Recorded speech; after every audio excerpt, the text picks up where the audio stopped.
let's pivot to China here in the city of Chongqing. First, I'd like to hear what you want to do or what you're going to do over the next few days here. And how does a city like this, which was at one time an industrial city, now the forefront of innovation, technology, part of the Belt and Road, maybe you could share with us. So what you're going to be doing here over the next few days, and how does a city like Chongqing play its part in China and the world? Oh man, well, then over the next few days, we're going to see mutual friend Daniel Dumbrill. I'm hoping that I can get on a cable car. You know, one thing about Chongqing that's so special is that it is elevated. It's not necessarily altitude, but it is located in one of the most mountainous and hilly regions. It's in everything all of the development is elevated to the point where there's actually been articles written in the Western mainstream media about this, that you can't really use map apps. You can't really use map apps from the United States in China anyway, because map apps don't know China because of China's own ecosystem. GPS system. It has its own GPS system, its own More ecosystem. accurate, more state-of-the-art, Yes. by the way, better And- investment. And these companies like Google, for example, they don't want to follow Chinese laws, so they basically have great firewalled themselves out of China. But one thing you realize is that everything in Chongqing is elevated. So I'm really can't wait to just view the infrastructure, the scenery, to go on this cable car, hopefully, to see everything from above. I've already seen on another bridge, you know, the Dongyuan Cave, the Great Lights. I mean, they call it the Cyber City here. I know you covered all this.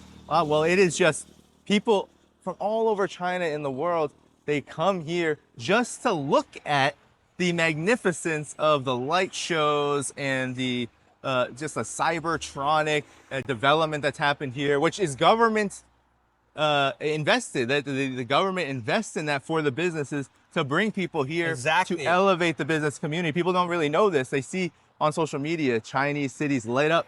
Well, that's not the private companies. If you just leave it to them, they might not invest in that. So the government says, we'll give you that ability to do this. Everyone will have it, and it'll bring people in droves. And that's what you see.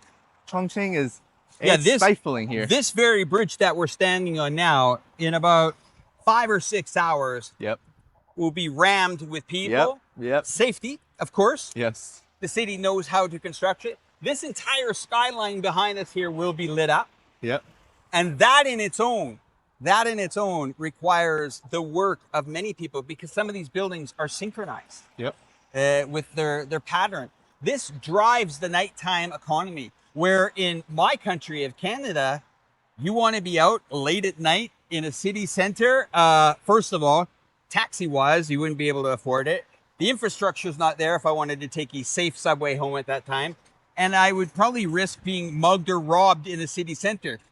This is the opposite. When that lights up, and we'll add that footage now so you guys can see, brings out people, brings out the nighttime economy. And this is the stereotype that I think China just smashes. This is a very capitalistic country, and the consumers are willing and ready to spend their money on things. And they have. Just ask Starbucks. Just ask, you know, a lot of these brands that are here. The KFCs, you know, I know it's not the greatest choice of foods, but these companies are prospering here. So where do you think a city like Chongqing is going to fit in the future? Well, I know you've taught me something, Alex, about how Chongqing is so important to the Belt and Road and just getting that freight and those goods from China to Europe. And this is, you know, a lot of people don't realize when they hear the Belt and Road Initiative, they see it in the Western mainstream media and they hear, oh, well, China's going around to other countries and indebting them and getting them into debt traps. Well, actually, the biggest part of the Belt and Road Initiative is actually China itself. China needs to get its most industrial cities, those goods, from this massive landmass called China into the rest of the world. And it starts from, right here, places like this, where, you know, you have the river, you have the rail infrastructure to be able to do that. And so a city like Chongqing, with its tourism and its flourishing, you know, income and its economy growing, it's just one part of a larger project. You said capitalism. The market here is, yes, it's definitely flourishing. But the interesting thing about China is that because it also has this social base where the government is interested in making sure that people have their livelihoods taken care of so they can give back into the economy, that creates this very, Chinese people say harmonious system where private capital can make their money, people can live better and better lives because the government is saying, well, there are things that the private companies won't take care of, and we'll take care of that while you get to enjoying the innovation and moving on toward developing even to greater heights. And of course, a place like China has its own issues. That's why there's an anti-corruption campaign here. That's why there is still a lot of talk about addressing the standard of living of people, raising it even higher and higher. It's still a middle income country for most people. And all of that, though, is being addressed because the government is committed to this, unlike where we have in the West, where it's the opposite. First of all, there's no development because European economies are in the negative. The U.S. economy was in the negative in Q1.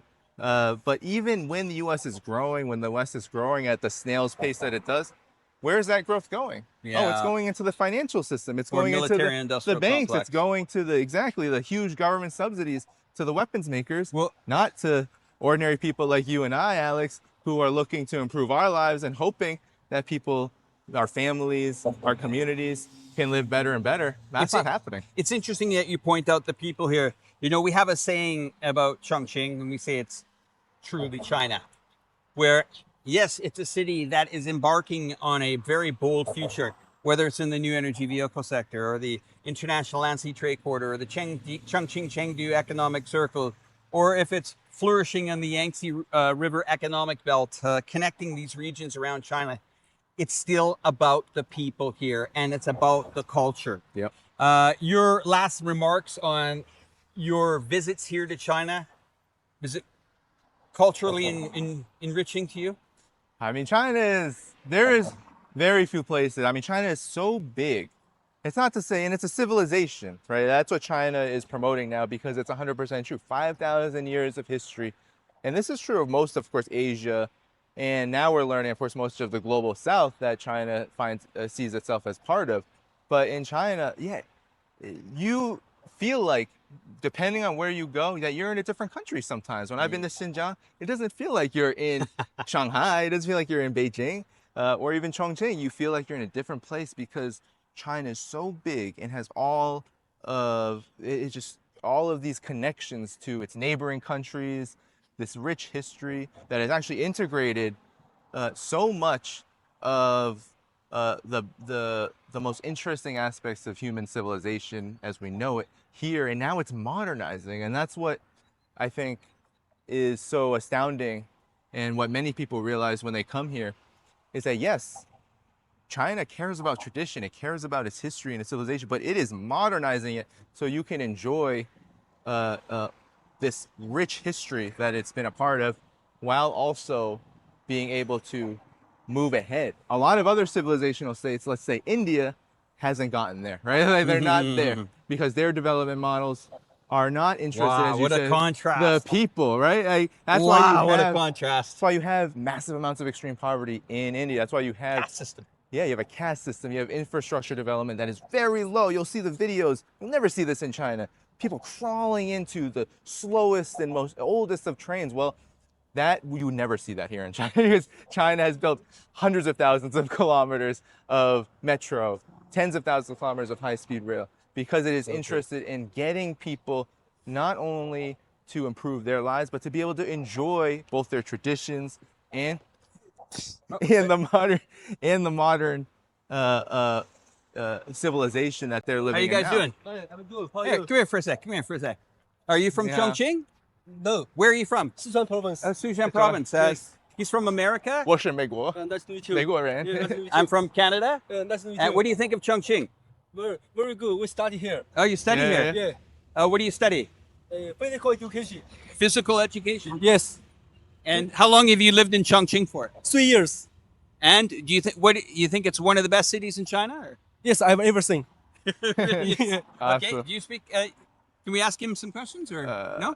No, Okay. I don't speak English. Okay. Well, he's doing. He said no, he doesn't speak English, but you're doing very 我会 good. 说一点汉语 myself Speak a little bit English. You guys are doing very well. Thank you. All right. And what's your favorite thing about Chongqing? The food hotspot. Yes.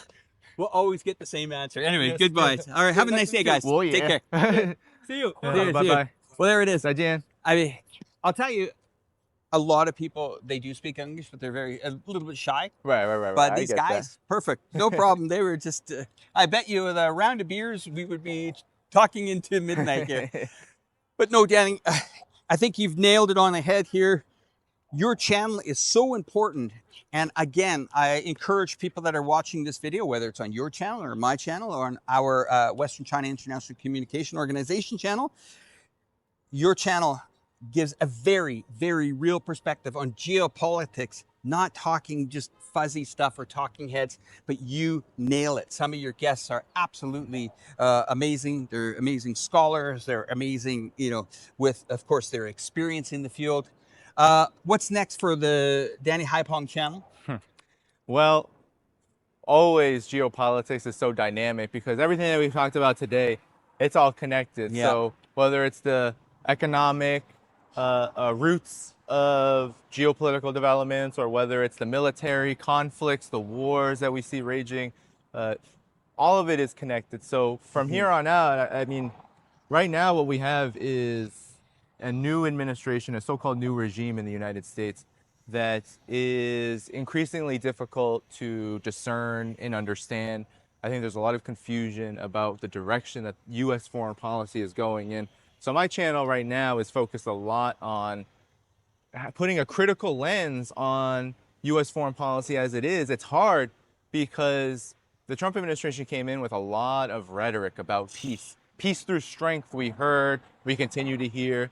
Talks about ending the Ukraine conflict, even moves toward so-called negotiations with Russia. Now we also see that West Asia is once again on fire, whether it's Palestine, whether it's Gaza in Palestine, whether it's the rest of the region. And what we heard from the Trump administration, and even saw a pursuit of a so-called ceasefire there. And now we have all of this falling apart. And of course, we've covered on this channel, I know you've covered the trade war, the tariffs that are now on a 90-day pause. All of this is very much interconnected. So my channel from here on out is to continue to cover these developments and tell it like it is. Ensure that people see and have the perspectives that they don't get in the Western mainstream media, which right now is, quite honestly, very confused about what the situation in the world is. On the one hand, they're very angry with Donald Trump and his administration for even talking to Russia, which I vehemently oppose. I think the United States should be talking to Russia. Not that I really see the Trump administration doing it in very much good faith, given we are in now well over 100 days and nowhere close to any kind of peace settlement. And the United States is posing as a mediator in a conflict that it actually started and continues to facilitate. But, you know, the Western mainstream media is confused about that. They hate that he's talking to Russia. They're very worried and about the U.S.'s position in West Asia and the Middle East with these Iran talks and with the ongoing conflict and war and just the horrendous situation that the people of Gaza are going through. And then, of course, you have China, which there's a lot of anxiety about China's rise. That's why we do a lot of the work that we do, because that anxiety comes with incredibly dangerous policies, whether it's sanctions, tariffs, or even military threats and encirclement. So we're going to continue to cover that at my channel and ensure that the Western mainstream media confusion doesn't lead us into our own kind of confusion, not understanding that, no, there still is a pretty clear trajectory that doesn't really change unless people are empowered with the information. They need to say, no, you need to stop this.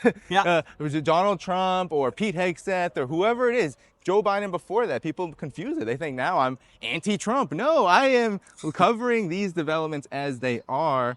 It's not about rhetoric. Same with me. It's not about rhetoric. It's about what is happening right now. If it's something that is going to damage the cause of peace and prosperity for humanity, then I can't help but cover it in a way that's fair. And I agree with you. I think it's the, you know, we all have the envisions of making every country great again, okay? I mean, in their way that they need. But the means of using military, using sanctions, using tariffs to get what you want, those days have sailed. The prime example is, and this is the truth, guys, whether you like it or not, Russia has shown the world that you cannot be pushed around anymore. You cannot be tariffed, sanctioned into an oblivion, because you can come out the other side because there's another trading partner Yep.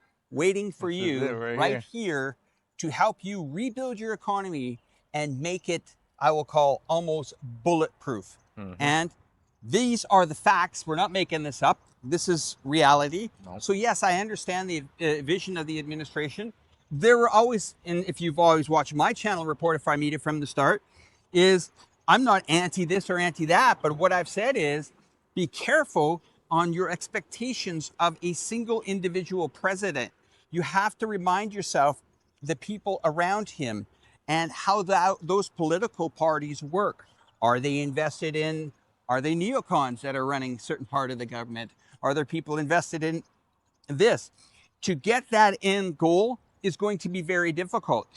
For this administration to pick on its biggest trading partner in the world and start an absolute trade war, a little bit foolish. And I blame the people around him that may be saying, yeah, man, let's strong arm these guys. Let's crush their economy. They'll come back begging. No, the only thing that happened was small businesses got screwed, relationships got damaged, and well, we've shown our cards in the West that, yeah, we'll take the tariffs off. Yep. Now what? Now what? Yep. And that's where we can follow your channel and really get weed all the noise out and get to the bottom of it. Danny, you've done an impressive job here with your channel. You're approaching, you're almost at 500,000 now, right? Yeah, I think we're just about 420 plus Awesome. now, 420 plus thousand, which is Absolutely great. It's a great awesome. community.